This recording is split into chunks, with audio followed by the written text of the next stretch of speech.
It's my life. I got dirty, dirty, dirty, dirty, dirty. It's my life. I wanna... Hello, sound check, test mic. Hello. Good day, good morning mga idol at mga kabomba. So, laman na naman tayo ng kalsada.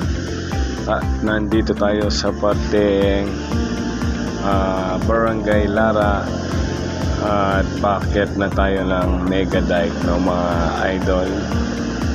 So, flex lang natin yung nabili nating stand na ginagamit natin ngayon para makita yung likuran natin, no. At ito yung item na nabili natin sa halagang 179 pati shipping, no. At ikakatuwa talaga natin at may lalagay natin na ibang anggulo ang ating dashcam, mga kabomba. Kapakita ko sa inyo ito.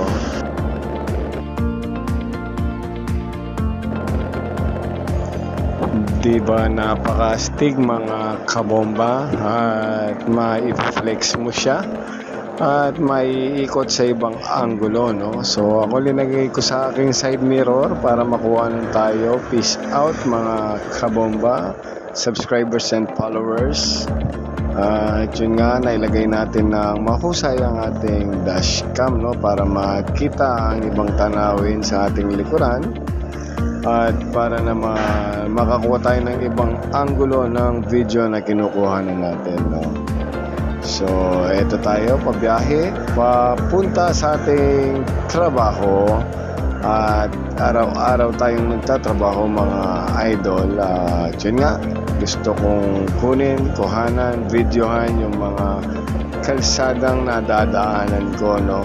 So etong gamit na to, o yung item na nabili natin, talaga gamitin, no? At bibili pa tayo ng dalawang pares o dalawang peraso para na mailagay natin sa ibang anggulo ng ating motorsiklo, no? Kasi kung isa lang yan at tapos sililipat natin sa ibang parte ng ating motor, mas ma-hassle. So ganun talaga pag content creator tayo o isang vlogger na gustong maipahayag at maipakita sa mga subscriber at followers natin, no, idol, no.